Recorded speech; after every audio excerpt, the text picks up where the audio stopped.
सो hey everyone. Last lecture के अंदर हमने इलेक्ट्रिक फील्ड एंड चार्जेस जो हमारा टॉपिक है, इस टॉपिक की जो बेसिक टर्मिनोलॉजीज है, लाइक चार्जेस क्या होते हैं, इलेक्ट्रिक फील्ड क्या होती है। देन हमने कुछ लॉज के बारे में देखा, लाइक गॉसेस लॉ हो गया, देन हमारा कूलम्स लॉ हो गया। So all these things we have discussed in the previous lecture, isn't it? And आज के इस लेक्चर में हम क्या करेंगे, इलेक्ट्रिक फील्ड एंड चार्जेस जो हमारा टॉपिक है, जितने भी इंपॉर्टेंट डेरिवेशंस है उनको हम वन बाय वन करेंगे। And these derivations are very important. ये बेसिकली 3 to 5 आवर्स के लिए आपको एग्जाम में पूछे जा सकते हैं। So guys, I would suggest you कि आप इन्हें अच्छे तरीके से प्रिपेयर करके रखो, इसकी प्रैक्टिस करो 3 to 5 टाइम्स, एंड डेफिनेटली ये आपको सॉल्व करते आएगा एग्जाम में। तो चलो स्टार्ट करते हैं हमारे फर्स्ट डेरिवेशन के साथ। तो देखो, हमें फर्स्ट ऑफ ऑल क्या डिराइव करना है। We have to derive the expression of torque acting on dipole in uniform electric field। देखो, हमारा क्वेश्चन क्या है, एक हमारी कुछ तो भी इस तरीके से यूनिफॉर्म इलेक्ट्रिक फील्ड होगी, एंड इसके अंदर एक डायपोल रहेगा। लेट्स सपोज ये डायपोल है हमारा, एंड इसके ऊपर कितना टॉर्क एक्सर्ट करेगा, इसके ऊपर कितना टॉर्क एक्ट होगा, ये इसका एक्सप्रेशन हमें फाइंड आउट करना है। होप आपको ये क्वेश्चन समझ में आया होगा। फाइन। तो इसको करने से पहले मैं आपको थोड़ा-सा टॉर्क के बारे में बता देता हूँ।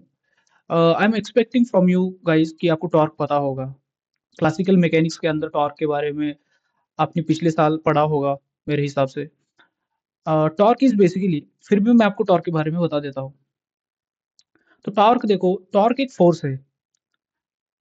जैसे नॉर्मल फ़ोर्स होता है, नॉर्मल फ़ोर्स क्या करता है, लेट्स सपोज़ एक ऑब्जेक्ट है, इस ऑब्जेक्ट के ऊपर हम फ़ोर्स अप्लाई करें, तो ये क्या करेगा, इस डायरेक्शन में आगे बढ़ते जाएगा, isn't it?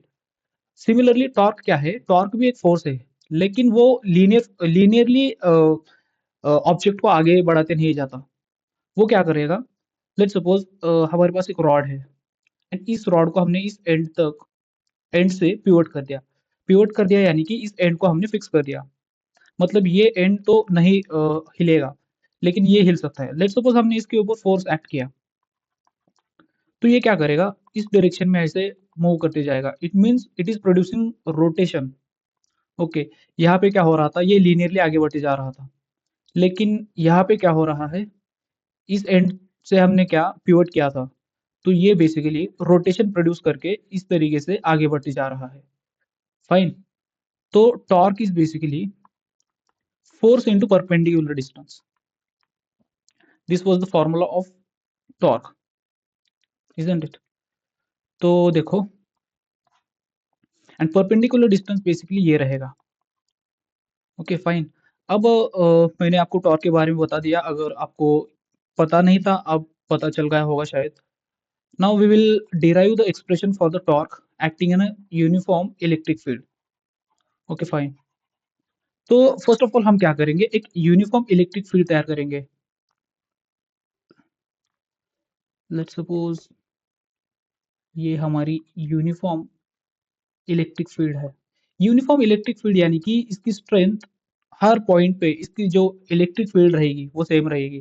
That's the meaning of uniform electric field. Okay. ये हमारी क्या हो गई, इलेक्ट्रिक फील्ड हो गई। जब भी हम डाइपोल को इलेक्ट्रिक फील्ड के अंदर रखेंगे, तो उस डाइपोल पे क्या होगा, एक टॉर्क एक्ट होगा, एंड उसी टॉर्क को हमें फाइंड आउट करना है कि फाइन। लेट्स सपोज ये हमारा चार्ज है, ये एक चार्ज है। हमें डाइपोल के बारे में पता है कि डाइपोल क्या होते हैं।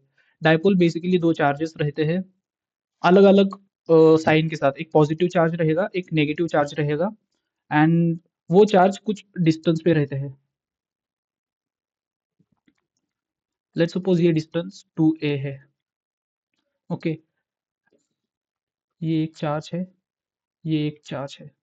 तो ये जो रोटेशन प्रोड्यूस हो रहा है गाइस, इनिशियली ये चार्ज कहाँ था, इनिशियली चार्ज ये यहाँ पे था, but due to this electric field इसने क्या किया है, इस तरीके से रोटेट होते गया है, इजंट इट? तो इसने इतना एंगल प्रोड्यूस किया यहाँ पे with normal, with this x axis. Isn't it? तो देखो, ये जो चार्ज है, ये वाला चार्ज, इस पे फ़ोर्स एक्ट करेगा इस डायरेक्शन में, and that force will be equal to the Q into E। Remember this, इस चार्ज पे इतना फ़ोर्स एक्ट करेगा। सिमिलरली इस चार्ज पे भी इतना ही फ़ोर्स एक्ट करेगा। ये जो फ़ोर्स रहेगा Q इंटू E ही रहेगा। ओके, लेकिन जो एक फ़ोर्स का साइन रहेगा प्लस एक फ़ोर्स का रहेगा माइनस, बिकॉज़ ये अपोज़िट डायरेक्शन में एक्ट हो रहे हैं। शायद ये प्लस हो सकता है, ये माइनस हो सकता है, या ये माइनस हो सकता है, ये प्लस हो सकता है। लेकिन यहाँ पे हमने इस फिगर के अंदर जो इसका साइन है, उसको हमने नहीं दिखाया। Okay fine. तो इनिशियली ये यहाँ पे था, यहाँ से यहाँ तक आ गया, इज़न्ट इट? तो ये एक राइट एंगल तैयार कर रहा है, इज़न्ट इट? लेट्स सपोज़ ये ट्रायंगल को हम नाम दे देते हैं A, B and C. Okay, fine. तो देखो, हमने अभी-अभी डिस्कस किया कि टॉर्क का फ़ॉर्मूला क्या है? Torque is what? Force into perpendicular distance. Okay, force into perpendicular distance. Force तो है हमारे पास, तो फोर्स को हम यहाँ पे रिप्लेस कर देंगे। Force is we have q into E, and perpendicular distance क्या है? देखो, परपेंडिकुलर डिस्टेंस है A C. And in terms of theta इसको अगर हमें फाइंड आउट करना है तो सिंपली हम कर सकते हैं। देखो किस तरीके से कर सकते हैं। तो साइन थीटा क्या होता है? Sine theta is what? Opposite side upon hypotenuse. Opposite side क्या है? AC है। इस थीटा की opposite side is AC, and hypotenuse क्या है? AB है। लेकिन डायरेक्टली हम 2AB लिख सकते हैं, बिकॉज इसका जो डिस्टेंस है वो 2A है, तो हम 2A लिखेंगे। तो ये जो हाइट है AC, तो ये बन जाएगा 2A sine theta, 2A sine theta. Okay, अब सिंपली हम इसमें रिप्लेस करेंगे यहाँ पे। तो ये QE, AC के जगह हम 2A साइन थीटा को रिप्लेस करेंगे। एंड एज ऑफ नाउ हमें पता है, पिछले लेक्चर के अंदर हमने डाइपोल मोमेंट पढ़ा था। डाइपोल मोमेंट का जो फॉर्मूला था वो Q इंटू 2A होता था, इजंट इट? मैं यहाँ पे इसको अलग अलग लिख देता हूँ, तो आपको ये समझ में आएगा। साइन थीटा, तो ये हमारा क्या है? Electric dipole moment. Electric dipole moment को हमने पिछले लेक्चर के अंदर P से रिप्रेजेंट किया था। P, ये E बन जाएगा और ये साइन थीटा। ओके, ये सिंस कहाँ से आ गया? ये Q 2A is nothing but electric dipole moment.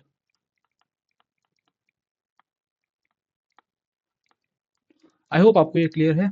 तो फाइनली हमें जो टॉर्क का एक्सप्रेशन है वो मिल गया, which is P E sine theta. Hope आपको ये टॉर्क का एक्सप्रेशन क्लियर है। Whenever we will have a dipole inside a uniform electric field, तो उस डाइपोल पे इतना टॉर्क एक्ट होगा, isn't it? Hope this is clear to you guys. Now the second derivation is we have derive an expression for electric field at point due to infinitely long in a uniform charged straight wire using Gauss law. Whenever you will have such questions, first of all try to understand what exactly is the mean of that question. तो हमें क्या करना है? देखो, हमें uniformly charged wire जो होगा उसके ऊपर फर्स्ट ऑफ ऑल मैं फिगर ड्रॉ कर देता हूँ यहाँ पे। सो यहाँ पे मैंने ऑलरेडी बनी बनाई इमेज का यूज किया है, बिकॉज मेरे पास जो लिखने के लिए है वो स्टाइलस है, एंड स्टाइलस की हेल्प से ये फिगर ड्रॉ करना थोड़ा सा मुश्किल जा रहा था, सो दैट्स व्हाई मैंने बनी बनाई इमेज यहाँ पे इंपोर्ट की है। लेकिन आपको एग्जाम में इसे एग्जैक्टली इसी तरीके से बनाना है। ओके, एंड आपको क्या करना है? इसका डिस्क्रिप्शन लिखना है। जैसे कि एक यूनिफॉर्मली लार्ज स्ट्रेट वायर है, एंड ये बेसिकली चार्ज्ड वायर है, एंड उसकी लेंथ एल है, and eight a point P पे इलेक्ट्रिक फील्ड इस तरीके से आ रही है, एंड यहाँ पे हमने एक छोटा सा एरिया ds कंसिडर किया है, एंड पॉइंट पी से एंड वायर के बीच का जो डिस्टेंस है वो आर है। इस तरीके से सभी इंफॉर्मेशन आपको ये वर्डिंग में लिखनी है। ओके, तो हमें क्या इलेक्ट्रिक फील्ड फाइंड आउट करनी है यहाँ पे इस पॉइंट पी पे। ओके, तो सिंपली हम कर सकते हैं। देखो, इस डीएस एरिया के अंदर से इलेक्ट्रिक फील्ड ई पास कर रही है, तो फ्लक्स क्या होगा इस एरिया के लिए, इस छोटे से एरिया के लिए फ्लक्स क्या होगा? तो फ्लक्स बेसिकली होगा d phi equals to E cos theta and area. Okay, I hope ये आपको क्लियर है। पिछले लेक्चर के अंदर हमने इसको डिस्कस किया था। ओके, लेट्स सपोज ये हमारा इक्वेशन नंबर 1 है। नहीं, अभी नहीं लेते। तो देखो, इलेक्ट्रिक फील्ड की जो एंगल है वो एंगल थीटा है, and theta is what? Theta is 0 degree. तो ये क्या बन जाएगा? तो ये बन जाएगा ई ds बन जाएगा, because cos 0 will be 1। Okay, अगर मुझे इस पूरे गॉसियन सरफेस के लिए निकालना है, so this is Gaussian surface, remember this. ये जो आपको सिलेंडर दिख रहा है, दिस इज गॉसियन सरफेस। मुझे इस पूरे गॉसियन सरफेस के लिए फ्लक्स निकालना है, तो मुझे सिंपली क्या करना पड़ेगा, इसको इंटीग्रेट करना पड़ेगा। तो ये कुछ इस तरीके से दिखाई देगा, एंड इंटीग्रेट करने के बाद जो हमारा फ्लक्स रहेगा वो पूरे गॉसियन सरफेस के लिए वो बन जाएगा E S. Okay fine, let's suppose ये हमारा इक्वेशन नंबर 1 है। ओके, हमने गॉस लॉ पढ़ा है। According to Gauss law,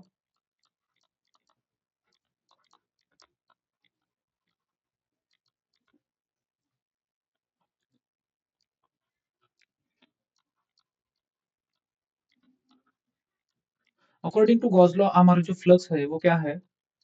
flux is basically charge पर यूनिट, ये permittivity of free space. Okay, जिसको हम एप्सिलॉन नॉट बोलते हैं। ओके, लेट्स सपोज ये इक्वेशन 2 है हमारा। तो फ्रॉम इक्वेशन 1 एंड 2 हम इन दोनों को इक्वेट कर सकते हैं, एंड ये हमारा बन जाएगा E S Q epsilon not. And हमें क्या फाइंड आउट करना है? हमें इलेक्ट्रिक फील्ड फाइंड आउट करनी है। तो electric field will become Q upon epsilon not S. Okay, and ये फिगर हमारी क्या है? एक स्फीयर है। ओके, यहाँ पे आप देख सकते हो ये एक स्फीयर है, एंड स्फीयर का एरिया क्या होता है? Area of sphere,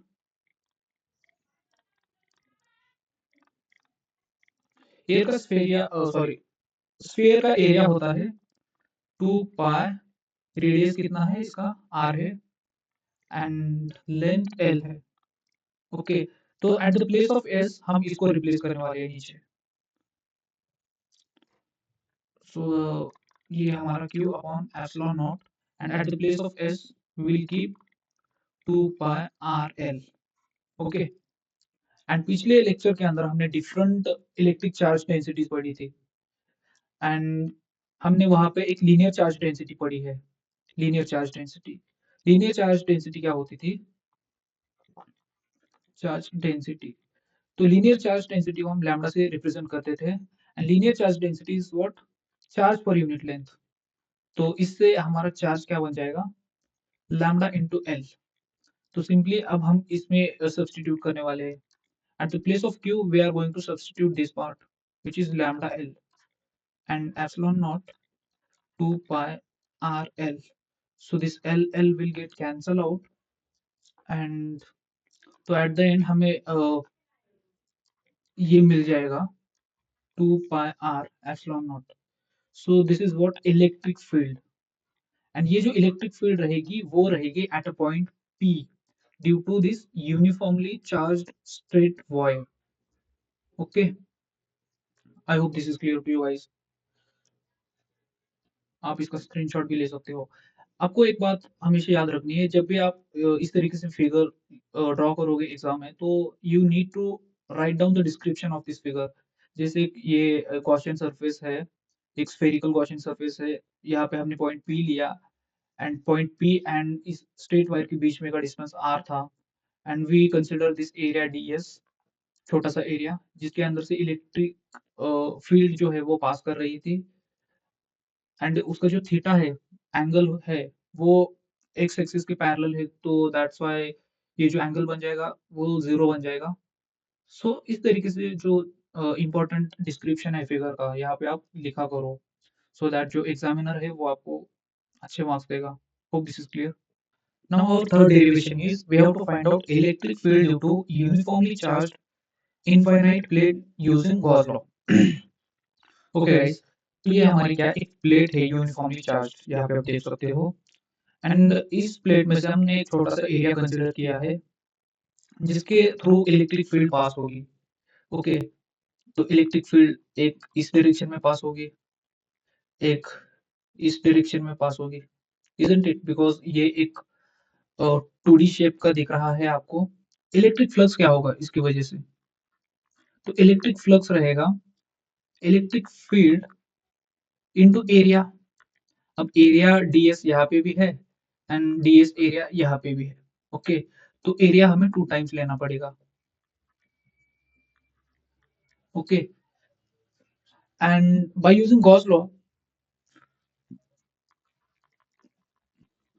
according to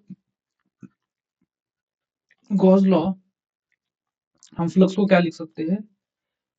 let's suppose ये चार्ज q है, चार्ज पर एप्सिलॉन नॉट। ओके, इसको 1 बोलते हैं, इसको 2 बोलते हैं एंड इक्वेट कर देंगे तो ये क्या बन जाएगा? ये बन जाएगा e 2ds q upon epsilon naught. Okay, ये ds नहीं रहेगा बिकॉज ये पूरे सरफेस के लिए अगर हम लेंगे तो इंटीग्रेट करेंगे ना, तो इंटीग्रेट करने के बाद ये यहाँ पे मैं लिख देता हूँ e 2s बन जाएगा। ओके, तो यहाँ पे आप थोड़ा सा करेक्शन कर लेना एंड यहाँ से इलेक्ट्रिक फील्ड क्या बन जाएगी? Charge upon 2s epsilon not. And हमने पिछले क्लास के अंदर सरफेस चार्ज डेंसिटी पढ़ी। Surface charge density, surface charge density क्या होती थी? जिसको हमने सिग्मा से रिप्रेजेंट किया था, charge per unit area and area is S यहाँ पे। तो सिंपली हम इस टर्म को रिप्लेस कर सकते हैं, या तो हम Q equals to sigma s लिख लेते हैं एंड यहाँ पे सब्स्टिट्यूट कर देंगे, तो ये चार्ज की जगह पे हम सिग्मा एस लिखेंगे एंड 2s एप्सिलॉन नॉट, ये S S get cancel and जो हमारी इलेक्ट्रिक फील्ड रहेगी that will become sigma upon 2 epsilon not. Hope this is clear. तो यूनिफॉर्मली चार्ज प्लेट की वजह से जो इलेक्ट्रिक फील्ड होगी वो इतनी होगी। होप आपको ये क्लियर है। इसका भी डिस्क्रिप्शन आप लिखा करो, मैं नहीं लिखता लेकिन आप लिखा करो। Hope this is clear. Now we will derive expression for electric field due to uniformly charged spherical shell at point P. Let's suppose this is point P. यहाँ पे मैंने ऑलरेडी फिगर ड्रॉ करके रखी है।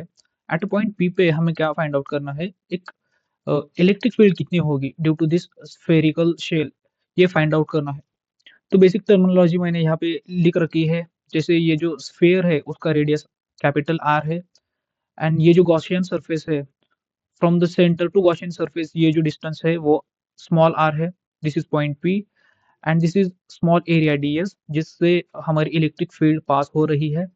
इट मीन्स ds जो small area है and electric field है उसके बीच में कितना एंगल है? एंगल थीटा इक्वल्स टू 0 है, इजंट इट? आप यहाँ पे देख भी सकते हो। ओके, हमें अब क्या फाइंड आउट करना है? इलेक्ट्रिक फील्ड निकालनी है एट पॉइंट P। ओके, तो सिंपली हम एक काम करेंगे, पहले तो इस छोटे से एरिया के लिए जो फ्लक्स है वो फाइंड आउट करेंगे एंड छोटे से एरिया के लिए इतना फ्लक्स होगा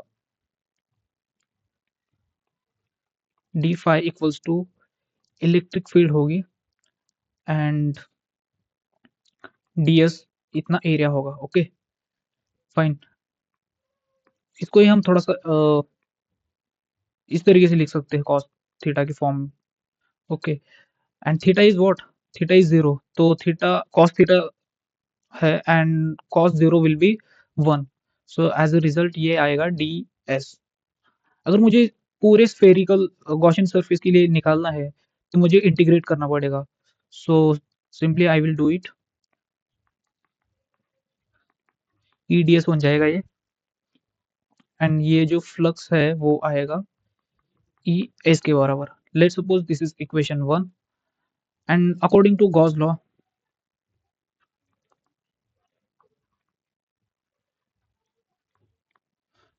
गॉस लॉ हम क्या लिख सकते हैं, फ्लक्स जो फ्लक्स है, electric flux, that will be equal to the charge पर unit epsilon naught. Okay, this is equation 2 let's suppose, and हम इक्वेट करेंगे इक्वेशन 1 एंड 2 को, so the equation will be this. Okay, यहाँ से हमें क्या फाइंड आउट करना है, हमें फाइंड आउट करना है electric field. So I will keep E as it is, and ये जो एस है वो यहाँ पे आएगा। ओके, फाइन, एंड थोड़ा सा मैं इसको एक्सटेंड कर लेता हूँ, जैसे क्यू अपॉन एप्सिलॉन नॉट है यहाँ पे, एंड ये जो स्फेयर है, स्फेयर, ये जो गॉसियन सरफेस है, ये भी तो एक स्फेयर है, एंड स्फेयर का एरिया क्या होता है तो स्फेयर का एरिया होता है pi r square, pi r square, and r basically हम ये वाला आर ले रहे हैं बिकॉज हम इस गॉसियन सरफेस पे एट पॉइंट पी पे इलेक्ट्रिक फील्ड निकाल रहे हैं। I hope this is clear. तो at point P, at point P जो हमारी इलेक्ट्रिक फील्ड रहेगी that will be equal to charge upon 4 pi r square epsilon naught. Okay, अगर आपको स्फेयर के ऊपर निकालने के लिए बोलता, स्फेयर के ऊपर, तो सिंपली आप इस आर स्क्वायर को कैपिटल आर पे आर से रिप्लेस कर देते, क्यू अपन 4 पाई ये r square epsilon naught. Okay, on sphere. Okay, यहाँ पे आप देख भी सकते हो ऑन स्फेयर, इस स्फेयर का जो रेडियस है वो कैपिटल आर है। Hope this is clear. अगर इलेक्ट्रिक फील्ड इनसाइड स्फेयर निकालने के लिए बोलता, इनसाइड, तो ये जीरो आता बिकॉज स्फेयर के अंदर कोई चार्जेस ही नहीं है, चार्जेस जो है वो स्फेयर के सरफेस पे है। I hope this is clear to you guys. Now you can take screenshot of this page. मैं आपको एवरी टाइम बता रहा हूँ कि इस फिगर का डिस्क्रिप्शन आपको लिखना है, तो ये आपको एग्जामिनर बोर्ड्स में मार्क्स देगा, नहीं तो नहीं देगा। मैं जैसे लिख रहा हूँ, अगर आप वैसे ही एग्जाम में लिख के आओगे तो पॉसिबिलिटी है कि आपको वो कम मार्क्स देगा, एंड डेफिनेटली कम मार्क्स देगा। Whenever you will draw such kind of figure, तो इसका डिस्क्रिप्शन लिखा करो। Hope this is clear.